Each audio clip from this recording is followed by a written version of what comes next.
Guys, magandang hapon. Meron tayong matanggap dito, bro, na ano na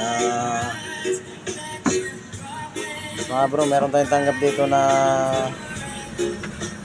computer box ng computer ng box ng loader. Ayan, no. Ang sira nito, mga bro, is wala siyang no power. Ito yung indicator niya, oh. Wala siyang power, mga bro. Yan. Yan yung tutrubulin natin ngayon. Mahirap pa naman to, mga bro, kasi harap likod yung linya nito, mga bro, mga koneksyon niya. Tsaka marami siyang pandikit na dinidikit, mga bro. May napansin ako ng mga bro,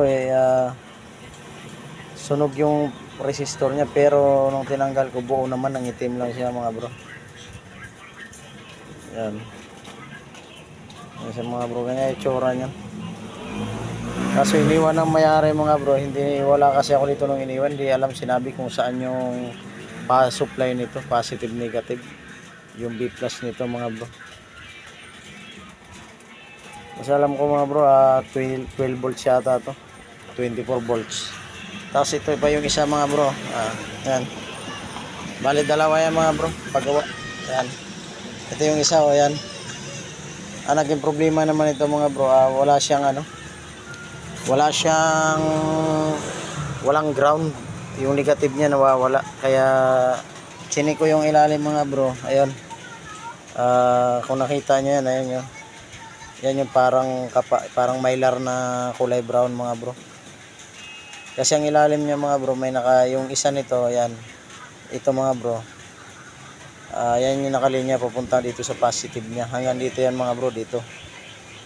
Tapos yung isa, mga bro, negative ito. Yan, negative. Yan. Sa mga bro, nangyari, pag nag-tester ka dito, hanggang dito lang din yan, mga bro. Diyan sa kabilang paa ng mylar na yan, hindi siya nakakatawid dito. Kasi nung sinilip ko, mga bro, yung positive pala nito, meron siyang resistor na naka-connect sa kanya, mga bro. Connect sa kanya is brown, black, gold. Ang value naman ng mga bro, 0.1 ohms.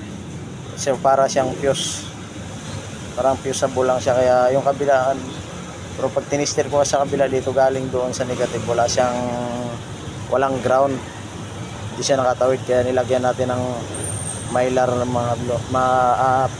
Kung tutuusin ito, mga bro, fuse din to, fuse ng to. Kaya lang hindi siya fuse na katulad ng mga fuse ng TV. Ohms din niya, mga bro, nilagay ko. Kasi ang nakalagay sa kanya dito, mga bro, ito yun. Actually ginawa na to, mga bro. Ito yung naka-jumper sa kanya. Nung tiningnan ko, mga bro, ano siya yan. Kita niyo ba yan, malabo. Yan, 0.2 k ohms siya, bro, mga bro.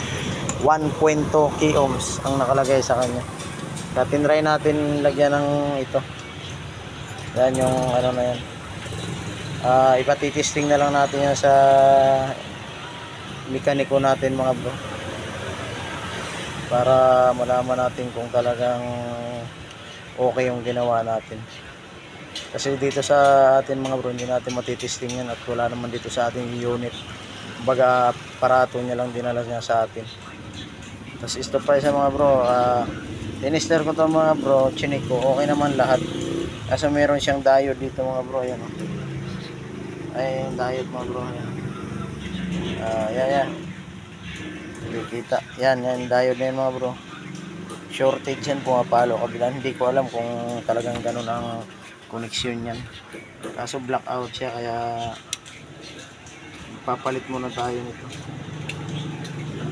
Ay, mga bro, papalit muna tayo nito para malaman natin kung talagang okay siya. Ngayon muna, ngayon natin, mga bro. Hanggang dito na lang muna yung ating video, mga bro. Sa lahat na hindi pa nakapag-subscriber ng aking YouTube channel, 3R Electronics, pakipindot na rin ang ating bell button para ma-notify ko kayo sa mga ginagawa natin araw-araw. At sa mga video natin sa mga susunod na araw. Bye-bye, hanggang dito na muna yung video natin mga bro.